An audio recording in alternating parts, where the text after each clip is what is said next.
Welcome to all of you. Today I will go discuss here about stereochemical study of method of determination of reaction mechanism. तो जो आपके BSc first year के BSc part 1 BSc part first semester के syllabus में जो organic reaction mechanism का जो last topic है method of determination of reaction mechanism, उसमें 5 टॉपिक थे। उसका आज अंतिम टॉपिक स्टडी करा जाएगा, उसको देखा जाएगा। तो आज का जो टॉपिक है स्टीरियोकेमिकल स्टडी, इसमें हम केवल किसी भी रिएक्शन का स्टीरियोकेमिस्ट्री देख करके ही उसका मैकेनिज्म बताएंगे, दुनिया के सामने रखेंगे कि हाँ हमने इस रिएक्शन का जो मैकेनिज्म दिया है वह स्टीरियोकेमिकल स्टडीज़ के बेस पे दिया है। ये हमारा एविडेंस है इस मैकेनिज्म का और ये सही होगा। तो आज जो बातें करेंगे स्टीरियोकेमिस्ट्री के इर्द गिर्द ही घूमेगी हमारी रिएक्शन मैकेनिज्म का डिटर्मिनेशन प्रोसेस। चलिए स्टडी करते हैं। तो इस मेथड के द्वारा, इस स्टडी के द्वारा, इस स्टीरियोकेमिकल स्टडी के द्वारा हम बहुत सारे रिएक्शन मैकेनिज्म को कंफर्म कर सकते हैं। कंफर्मेशन किसी भी मैकेनिज्म का, बहुत सारे मैकेनिज्म का कंफर्मेशन इस स्टडी के द्वारा दे सकते हैं। और इसका हम आज एग्जाम्पल लेकर के SN1 और SN2 को देखेंगे। किसको देखेंगे? SN1 और SN2 को, SN1 और SN2 को देखेंगे। तो चलिए 1 बाय 1 हम देखते हैं, जिसमें हमारा जो एग्जाम्पल है मिथाइल हैलाइड का हाइड्रोलिसिस देखेंगे, जिसमें ये बताया गया है कि यह सिंगल स्टेप प्रोसेस होता है। कितने स्टेप प्रोसेस का होता है? सिंगल स्टेप प्रोसेस का होता है। और टर्सरी ब्यूटाइल हैलाइड का हाइड्रोलिसिस 2 स्टेप प्रोसेस का होता है। कितने स्टेप का होता है? 2 स्टेप प्रोसेस का होता है। अब इसमें कैसे क्या होता है एक बारी फिर से हम देख लेते हैं। जैसे कि देखो, जिनको इंग्लिश की प्रॉब्लम है वो भी ध्यान से सुने। इसमें the confirmation of mechanism of many reaction, many reaction का जो कन्फर्मेशन है, मेनी रिएक्शन के मैकेनिज्म का कन्फर्मेशन हम इस स्टीरियोकेमिकल स्टडी के द्वारा संपन्न कर सकते हैं, के द्वारा डन कर सकते हैं, के द्वारा बता सकते हैं। द कन्फर्मेशन ऑफ SN1 और SN2 mechanism is possible only by stereochemical study. वो ऐसा क्यों है? इसमें ये बताया जा रहा है कि जो SN1 और SN2 का रिएक्शन का मैकेनिज्म है, ये SN1 है। इसको हम केवल स्टीरियोकेमिकल स्टडी के द्वारा ही बता सकते हैं। स्टीरियोकेमिकल स्टडी करेंगे तभी तो बताएंगे कि SN1 में रेशमिक मिक्सचर मिलता है, प्रोडक्ट हमारा रेशमिक मिक्सचर मिलता है। इसमें हमारा क्या होता है? 100% इन्वर्जन। रेशमिक कहने का मतलब ये है कि इसमें 50% ऐसे मालिक्यूल मिलेंगे, ऐसे प्रोडक्ट के मालिक्यूल मिलेंगे जो अपना कन्फिगरेशन रिटेन करके रखते हैं। यानी क्या कहेंगे? Retention in the configuration. ऐसे 50% जो रहेंगे रिटेंशन इन कन्फिगरेशन, और 50% क्या रहेंगे? इन्वर्जन इन कन्फिगरेशन। यानी क्या रहेंगे? 50% इन्वर्जन इन कन्फिगरेशन। आइए हम मिथाइल हैलाइड का हाइड्रोलिसिस देखेंगे और क्या देखेंगे? टर्सरी ब्यूटाइल हैलाइड का भी हाइड्रोलिसिस। तो देख लेते हैं 1 बाय 1। तो CH3Br का जब हाइड्रोलिसिस कराया गया तो प्रोडक्ट हम एक एल्कोहल बना देते हैं और उसका मैकेनिज्म भी आपके सामने लिख देते हैं। मैकेनिज्म में क्या है कि मैकेनिज्म इसका हमने ये बताया दुनिया को, दुनिया के सामने अपना जो भी रिसर्च पेपर था या उस समय के साइंटिस्ट ने कहा, जो इस पे स्टडी कर रहे थे, उन्होंने कहा कि इसमें जो H का OH2O का OH माइनस पार्ट होता है, H2O को हम क्या लिखते हैं? H2O के क्या लिखते हैं? H प्लस OH माइनस, यही तो लिखते हो ना।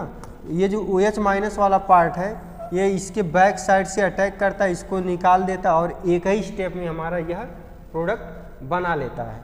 और इसमें ना तो कोई रिएक्शन इंटरमीडिएट बनता, बस डायरेक्ट ट्रांजिशन स्टेट के द्वारा, यानी कि ट्रांजिशन स्टेट के द्वारा यह प्रोडक्ट बन जाता है। ये बॉन्ड हमारा बन रहा है, फॉर्म्ड हो रहा है, ये बॉन्ड हमारा टूट रहा है और इस पे क्या है, निगेटिव चार्ज है तो क्या दिखाएंगे, पार्शियल निगेटिव चार्ज। क्लियर? ये हमारा और डायरेक्ट प्रोडक्ट हमारा क्या बन जाता है, प्रोडक्ट हमारा क्या बन जाता है, OHCH3 मिथाइल एल्कोहल बन जाता है। क्या बन जाता है, मिथाइल एल्कोहल। अब ये देखो जो मिथाइल एल्कोहल बना है, क्या उसके स्टीरियोकेमिस्ट्री में रिएक्टेंट से कुछ अंतर मिल रहा है?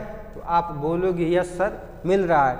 इसमें जो बल्कियर ग्रुप था, इसमें जो बल्कियर ग्रुप था on the basis of atomic number CIP rule के अकॉर्डिंग, जो लार्ज प्रियॉरिटी वाला ग्रुप था वह राइट साइड था। इसमें लार्ज प्रियॉरिटी वाला ग्रुप किस साइड है, लार्ज प्रियॉरिटी वाला ग्रुप किस साइड आ गया है, लेफ्ट साइड आ गया है। किस साइड आ गया है, left side.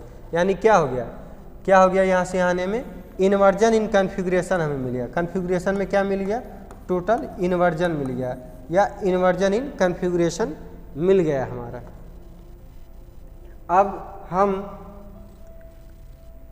Tertiary butyl alcohol का स्टडी कर लेते हैं। अब एक चीज़ ये देखो, जब इन्वर्जन मिल गया और काइनेटिक स्टडी से हम क्या जानते हैं, इसका जो रेट होता है, इसका जो रेट होता है वह concentration of methyl bromide as well concentration of nucleophile दोनों पे डिपेंड करता है। तो ये क्या हो गया, SN2 हो गया और SN2 में कह देते हैं ये क्या होता है, इन्वर्जन होता है। क्या होता है, इन्वर्जन, INVERSION इन्वर्जन होता है। अब हम बातें कर लेते हैं SN1 की। किसकी बातें करेंगे, SN1 की।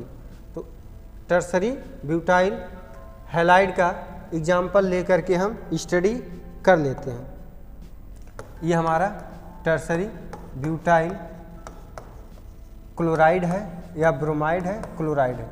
H2O में हम OH- ले लेते हैं और प्रोडक्ट क्या बनाते हैं, सबसे पहले स्टेप में हम क्या बनाते हैं, कार्बोकैटायन बनाते हैं। इस बॉन्ड को तोड़ते हैं और स्टेबल कार्बोकैटायन बनाते हैं। क्या बनाते हैं, stable carbocation. Trigonal planar p orbital pz orbital खाली रहेगा,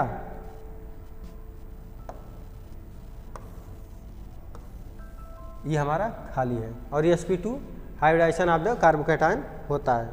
अब इसमें हमारा OH- के पास या जो सेकेंड स्टेप में हमारा न्यूक्लियोफाइल आएगा, यह स्टेप फर्स्ट था या स्लोवेस्ट स्टेप था, स्लोवेस्ट स्टेप था। इसी को हम क्या कहते हैं, रेट डिटरमाइनिंग स्टेप। इस स्टेप में कहीं भी कंसंट्रेशन ऑफ न्यूक्लियोफाइल इन्वॉल्व नहीं होता है और जो इस रेट का रिएक्शन होता है, आर्डर ऑफ द रिएक्शन होता है केवल इसी के कंसंट्रेशन यानी कार्बोकैटायन के बनने की दर पे ही निर्भर करता है इस रेट ऑफ द रिएक्शन। इस रिएक्शन का जो रेट होता है कार्बोकैटायन फॉर्मेशन के रेट पे ही डिपेंड करता है। तो सोचो यह स्टेप ही जब स्लोवेस्ट है, यह स्टेप ही जब स्लोवेस्ट है तो हमारा रेट ऑफ रिएक्शन केवल इसी के कंसंट्रेशन पे डिपेंड करेगा, ना कि इसके कंसंट्रेशन पे। क्लियर? और इस रेट डिटरमाइनिंग स्टेप में केवल यही इन्वॉल्व होता, केवल RDS में केवल यही इन्वॉल्व हो रहा है, इसी का कंसंट्रेशन। तो ये कितने आर्डर का हो गया, फर्स्ट आर्डर, ये तो कंफर्म हो गया। लेकिन ध्यान से एक बात ये सुनना, स्टीरियोकेमिकल स्टडी क्या कहती है, इसके पास अब पॉसिबिलिटी है कि 50% यहाँ से भी अटैक कर सकता है, 50% यहाँ से भी अटैक कर सकता है। तो अब बात ये रही कि जब दोनों साइड से उसके पास पॉसिबिलिटी है अटैक करने का, तो प्रोडक्ट भी हमारा दो तरह का बनेगा। प्रोडक्ट भी हमारा दो तरह का बनेगा। इसमें एक प्रोडक्ट हमारा ये बनेगा, एक प्रोडक्ट ये बनेगा, इसको हम पाथ 1 कह देते हैं, पाथ 2। तो पाथ 1 का प्रोडक्ट ये हमारा रह गया है। और पाथ 2 का प्रोडक्ट हमारा क्या बनेगा, ये बनेगा।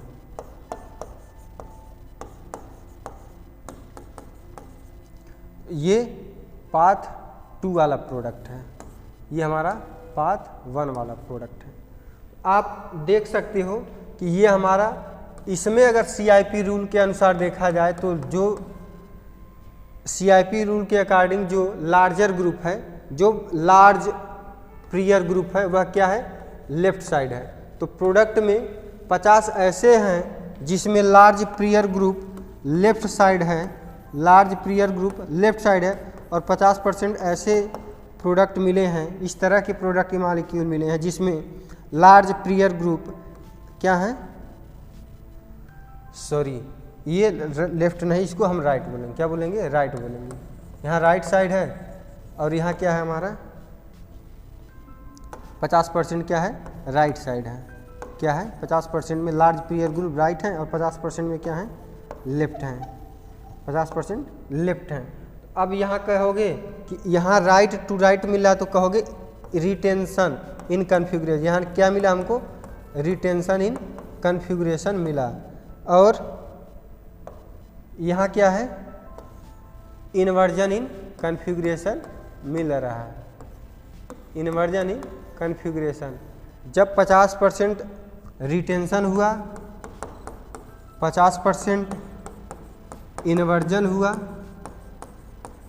यानी कि इक्विमोलर मिक्सचर कि अगर यह 20 मोल था हमारा, 20 मोल था तो 10 मोल ऐसे मिले, 10 मोल ऐसे मिले जिनके स्टीरियोकेमिस्ट्री में रिटेंशन रहा, और 10 मोल ऐसे मिले जिनके स्टीरियोकेमिस्ट्री में इन्वर्जन मिला। तो आप क्या कहोगे, आप यहाँ क्या कहोगे कि यह हमारा रेशमिक मिक्सचर मिल रहा है। क्या मिल रहा है, रेशमिक मिक्सचर मिल रहा है। जब रेशमिक मिक्सचर मिल रहा तो वही इसी को कहते हैं ना, यह क्या होता है, यह ऑप्टिकली इनएक्टिव होता है। तो क्या रेशमिक मिक्सचर की डिफिनीशन क्या दिया जाता है, रेशमिक मिक्सचर की definition, equimolar mixture is called racemic mixture which are optically inactive. क्या होते हैं, ऑप्टिकली इनएक्टिव होते हैं, ऑप्टिकली इनएक्टिव होते हैं। तो चलिए हम एक और एग्जाम्पल के तौर पे देख लेते हैं। यहाँ पे देखो हमारा सेम एल्काइल हैलाइड लिया गया है, यहाँ पे हम एक कार्बन का OH माइनस आ रहा है, फर्स्ट स्टेप में क्या होगा, प्रोडक्ट बनेगा, इसी का कंसंट्रेशन फर्स्ट स्टेप में इन्वॉल्व हो रहा है। तो ये हमारा क्या है, स्लोवेस्ट स्टेप है, स्टेप फर्स्ट है और स्लोवेस्ट स्टेप है। क्या है, स्लोवेस्ट स्टेप है। ये फास्ट स्टेप हमारा क्या है, ये फास्ट है, और ये है सेकेंड स्टेप, क्या है, सेकेंड स्टेप है। तो हमारा ये फास्ट हो गया। स्लोवेस्ट स्टेप ही हमारा रेट डिटरमाइनिंग स्टेप होता है। क्या होता है, रेट डिटरमाइनिंग स्टेप होता है, ये कार्बोकैटायन। अब यही हमारा 50% इन्वर्जन इन कन्फिगरेशन दिखाएगा और 50% रिटेंशन इन कन्फिगरेशन दिखाएगा, और इसी को क्या बोलोगे आप, रेशमिक मिक्सचर बोलोगे। और ये 2 स्टेप प्रोसेस होता है। तो यानी कि जो 2 स्टेप हुआ, यानी SN1 आया, उसमें बार बार कहा जाता है रेशमिक मिक्सचर। यानी इस किसके द्वारा पता चला कि SN1 में रेशमिक मिक्सचर मिलता है, स्टीरियो केमिकल स्टडी के द्वारा मिला। क्लियर, स्टीरियो केमिकल स्टडी के द्वारा। अब यहाँ देखो ये हमारा क्या है, इसमें 1 स्टेप प्रोसेस है। 1 स्टेप प्रोसेस में यहाँ OH है और यहाँ हमारा हाइड्रोजन रहेगा, और ये डॉट डॉट रहेगा। इसमें हमारा OH माइनस बैक साइड से अटैक करेगा और इसको तोड़ेगा, यानी कि ट्रांजिशन स्टेट बन रहा है। और यहाँ पर OH हमारा इस साइड से, यानी कि जस्ट अपोजिट साइड से, अगर आप जस्ट अपोजिट साइड से आके जुड़ गया, इसमें क्या मिल रहा है, इन्वर्जन इन कन्फिगरेशन मिल रहा है, इन्वर्जन इन कन्फिगरेशन मिल रहा है। और इसको हम कहते हैं, जब 1 ही स्टेप में होता है, SN2 कहते हैं। यानी कि concentration of nucleophile as well as concentration of alkyl halide दोनों इन्वॉल्व हो रहे हैं रेट डिटरमाइनिंग स्टेप में, और SN2 कहते हैं। और SN2 में इन्वर्जन प्रोडक्ट मिलता है। यह किसके स्टडी के द्वारा पता चला हमको? स्टीरियो केमिकल स्टडी के द्वारा हमको पता चला कि SN2 में इन्वर्जन होता है। आई थिंक आपको स्टीरियो केमिकल स्टडी भी समझ में आ गया होगा। Thanks to all of you watching this video. और इसी के साथ यह यूनिट समाप्त होता है और नए यूनिट में नेक्स्ट लेक्चर में हम नया यूनिट स्टीरियो केमिस्ट्री स्टार्ट करेंगे। Thank you again.